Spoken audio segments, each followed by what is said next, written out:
여러분은 식사 후 갑자기 졸음이 쏟아진 경험 한 번쯤 있으시죠? 점심을 배불리 먹고 난 뒤 오후 회의 시간이나 업무 시간에 눈꺼풀이 무겁게 내려앉고 온몸에 나른함이 밀려오며 집중력은 흐려지고 이상하게도 자꾸만 달콤한 것이 당기는 경험이요.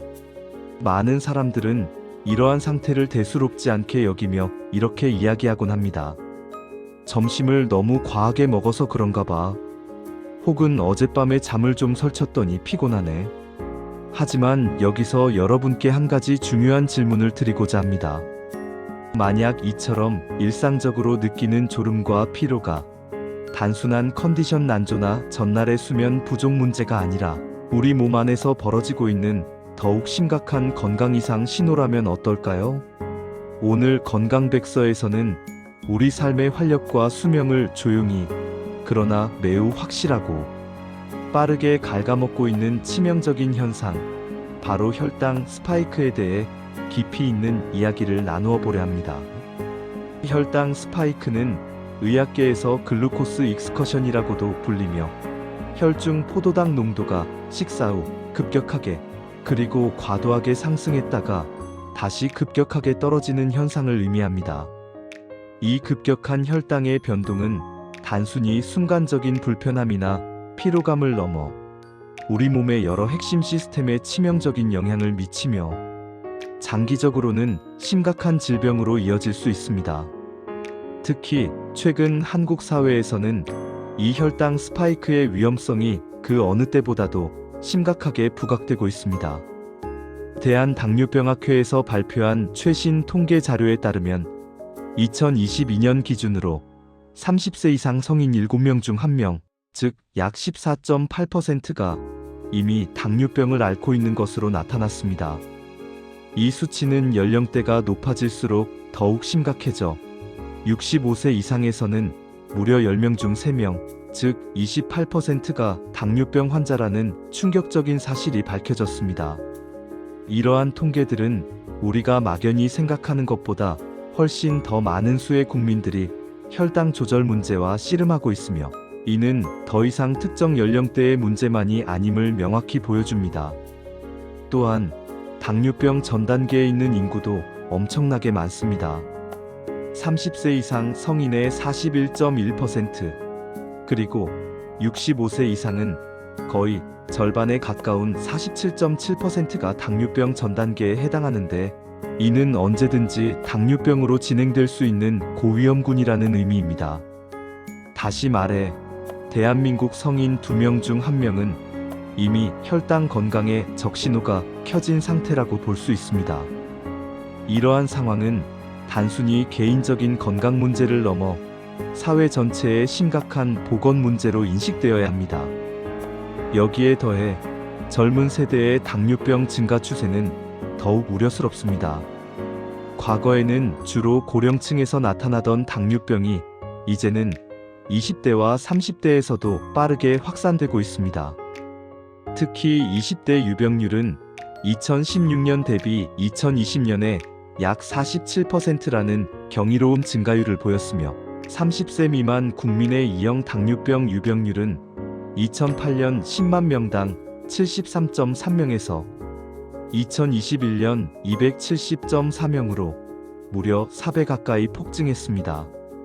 이처럼 젊은 층에서 당뇨병이 급증하는 현상은 주로 서구화된 식습관, 불규칙한 생활 패턴, 그리고 비만과 같은 생활 습관병과 밀접한 관련이 있습니다.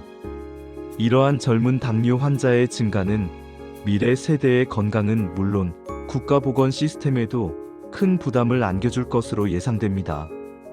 이제 여러분의 이해를 돕기 위해 한 사례를 통해 혈당 스파이크가 우리 몸에 어떤 영향을 미치는지 구체적으로 살펴보겠습니다.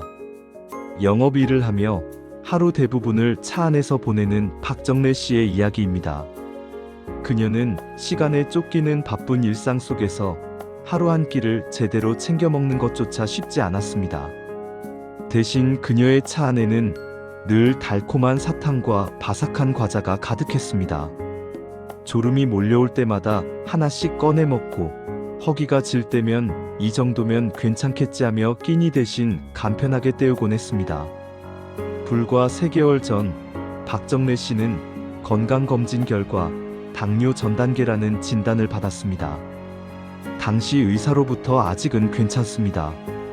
조금만 조심하시면 됩니다 라는 말을 듣고 그녀는 오히려 안도감을 느꼈을지도 모릅니다. 그러나 3개월 뒤 다시 받은 정기 검사 결과는 그녀에게 충격 그 자체였습니다. 당뇨 전 단계는 온데간데 없이 사라졌고 그 자리를 이미 당뇨병이라는 진단이 확고히 차지하고 있었던 것입니다. 도대체 무엇이 이렇게 짧은 기간 안에 그녀의 건강 상태에 극적인 변화를 가져온 걸까요? 박정래 씨는 분명 많이 먹지 않았어요 라고 항변할 것입니다. 하지만 그 답은 의외로 단순했습니다. 문제는 그녀가 먹는 양이 아니라 혈당이 오르는 방식에 있었던 것입니다. 박정래 씨의 식습관처럼 공복이 길어진 상태에서 혈당을 급격하게 올리는 단 음식이나 정제된 탄수화물을 지속적으로 섭취하게 되면 혈당은 더욱 빠르고 높게 치솟을 수밖에 없습니다. 이러한 불규칙하고 혈당에 좋지 않은 식사 패턴이 바로 혈당 스파이크를 유발하는 지름길이었던 것입니다. 다시 한번 강조하지만 혈당 스파이크란 음식을 섭취한 뒤 혈당이 짧은 시간 안에 급격하게 치솟았다가 다시 급격하게 떨어지는 현상을 말합니다.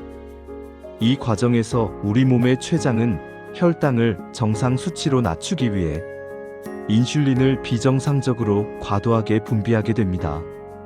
그리고 이러한 인슐린의 과도한 분비와 급격한 혈당 변화가 반복되면 우리 몸의 세포들은 인슐린에 대한 반응성이 점차 떨어지게 됩니다. 이것이 바로 인슐린 저항성입니다. 인슐린 저항성이 생기면 췌장은 혈당을 조절하기 위해 더 많은 인슐린을 생산해야만 하고 결국 췌장은 지칠 대로 지쳐 혹사당하게 됩니다. 이러한 악순환은 췌장의 기능을 서서히 저하시키며 결국에는 인슐린 분비 능력을 상실하게 만들어 당뇨병 발병의 핵심 원인이 되는 것입니다. 하지만 문제는 여기서 끝나지 않습니다. 혈당이 급격히 오르내릴 때마다 우리 몸의 혈관 안쪽 벽, 즉 혈관 내피세포는 미세한 손상을 입게 됩니다. 마치 거친 파도가 끊임없이 해안선을 깎아내듯 급격한 혈당 변화는 혈관, 내피세포에 지속적인 물리적, 화학적 스트레스를 줍니다. 이러한 미세한 상처들이 오랜 시간 동안 쌓이게 되면 혈관은 점점 탄력을 잃고 딱딱해지며 결국에는 좁아지게 됩니다.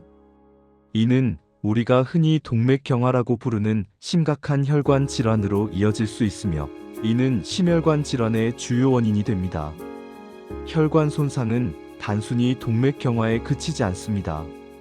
혈당 스파이크가 반복되면 우리 몸속에서는 세포를 손상시키는 유해 물질인 활성산소가 대량으로 발생하게 됩니다.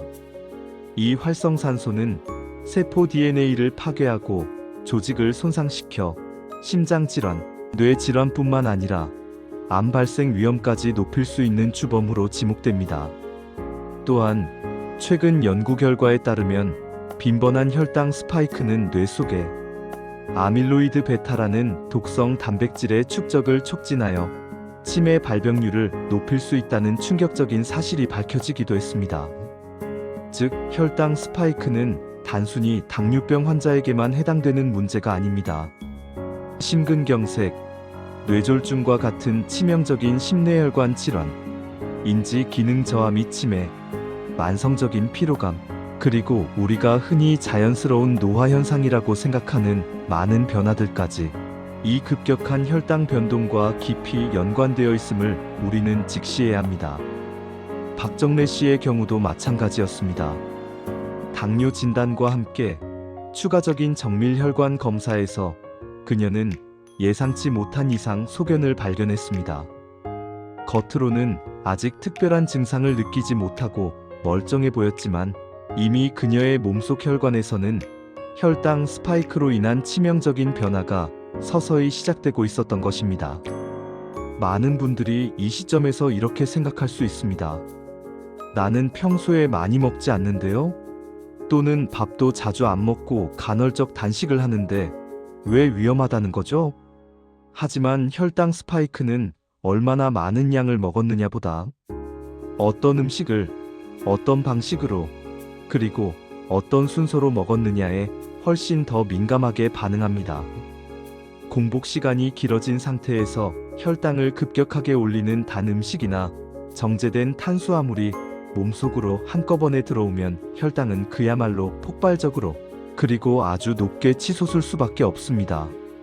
하루 한 끼 식사에 의존하며 중간중간 사탕이나 과자 같은 간편한 당분으로 허기를 달래는 습관은 혈당 관리의 측면에서 볼 때 최악의 패턴일 수 있습니다. 이는 마치 마른 장작에 기름을 붓는 것과 같아서 혈당을 급격히 끌어올리고 인슐린 저항성을 가속화하는 지름길이 됩니다. 여기서 우리가 반드시 기억해야 할 중요한 사실이 하나 있습니다. 혈당 관리는 단순히 혈당이 높음과 낮음이라는 이분법적인 문제가 아니라 혈당의 출렁임, 즉 변동성의 문제라는 점입니다. 혈당이 서서히 그리고 꾸준히 상승하는 것보다 식사 후 혈당이 급격하게 튀어 올랐다가 다시 급격하게 떨어지는 이른바 롤러코스터. 혈당이 우리 몸을 훨씬 더 빠르고 치명적으로 망가뜨린다는 연구 결과들이 속속 발표되고 있습니다. 이러한 급격한 혈당 변동은 혈관에 더 큰 스트레스를 주고 활성산소 생성을 촉진하며 췌장을 더욱 지치게 만듭니다. 하지만 다행스럽게도 혈당 스파이크는 약물 치료에 앞서 우리의 생활 습관 개선을 통해 충분히 예방하고 늦출 수 있습니다. 이는 우리가 스스로 통제할 수 있는 가장 강력한 무기이기도 합니다. 혈당 스파이크를 줄이기 위한 효과적인 생활 습관 개선 방안은 다음과 같습니다. 첫째, 식사 횟수보다는 식사 간격을 일정하게 유지하는 것이 중요합니다. 규칙적인 식사는 혈당의 급격한 변동을 줄이는 데 도움이 됩니다. 둘째, 무엇을 먹느냐만큼 어떤 순서로 먹느냐도 매우 중요합니다. 식사 시 탄수화물 위주의 음식을 먼저 섭취하기보다는 식이섬유가 풍부한 채소나 단백질 식품을 먼저 섭취하여 혈당 상승 속도를 늦추는 것이 좋습니다. 예를 들어 샐러드나 채소 반찬, 혹은 고기나 생선 등을 먼저 먹고 그 다음에 밥이나 빵과 같은 탄수화물 식품을 섭취하는 순서를 습관화하는 것이 좋습니다. 셋째, 단 음식 섭취 시에는 공복 상태를 피하고 식사를 마친 후에 소량만 섭취하는 것이 혈당 스파이크를 줄이는 데 도움이 됩니다. 공복에 단 음식을 먹으면 혈당이 더욱 급격하게 치솟기 때문입니다. 과일 주스보다는 섬유질이 풍부한 생과일을 직접 썰어 먹는 것이 혈당 조절에 훨씬 유리하며 과일 섭취량도 적절히 조절하는 것이 중요합니다. 넷째, 식후 가벼운 운동은 필수입니다. 식사 후 10분에서 15분 정도의 짧은 산책이나 가벼운 걷기. 운동만으로도 혈당 스파이크를 효과적으로 예방할 수 있습니다. 근육 활동은 혈액 내 포도당을 에너지원으로 사용하게 하여 혈당 수치를 낮추는 데 크게 기여합니다. 꾸준한 유산소 운동은 인슐린 감수성을 높여 우리 몸이 인슐린에 더욱 잘 반응하도록 돕고 장기적인 혈당 조절 능력 향상에도 필수적입니다. 다섯째, 정기적인 건강검진을 통해 자신의 혈당 상태를 정확히 파악해야 합니다. 혈당 스파이크는 일반적인 공복 혈당 검사만으로는 발견하기 어려운 경우가 많습니다. 따라서 지난 2에서 3개월간의 평균 혈당치를 파악할 수 있는 당화혈색소 검사를 통해 자신의 혈당 상태를 꾸준히 확인하는 것이 매우 중요합니다. 특히 젊은 당뇨 환자의 경우 자신의 혈당 수치나 당화혈색소의 의미를 모르는 경우가 많으므로 건강검진 결과에 대한 충분한 이해와 지속적인 관심이 필요합니다. 이러한 작은 변화와 노력들이 모여 우리의 혈당 곡선을 완전히 새롭게 바꿔놓을 수 있습니다. 오늘 여러분이 경험한 졸음, 오늘 무심코 집어든 단 음식 한 봉지, 그리고 오늘 여러분이 내린 이 정도는 괜찮겠지라는 안일한 선택 하나하나가 3개월 뒤, 3년 뒤, 그리고 10년 뒤에 여러분의 몸과 건강 상태를 결정하게 됩니다. 혈당은 우리가 아무리 무시하고 외면하려 해도 결국에는 정직하게 우리 몸의 상태를 반영합니다. 혈당은 우리를 속일 수 없고 혈당 관리는 결코 미루어둘 수 있는 문제가 아닙니다. 이번 영상이 여러분의 식탁 위 음식과 일상적인 생활 습관을 한 번쯤 되돌아보고 더 나아가 건강한 변화를 위한 작은 실천을 시작하는 소중한 계기가 되기를 진심으로 바랍니다. 건강은 어느 날 갑자기 한순간에 무너지지 않습니다. 대부분의 만성질환과 건강 문제는 이처럼 우리가 무심코 지나치는 작은 혈당의 파동, 즉 혈당 스파이크에서부터 조용히 시작됩니다. 여러분의 건강한 삶을 응원하며 건강백서였습니다.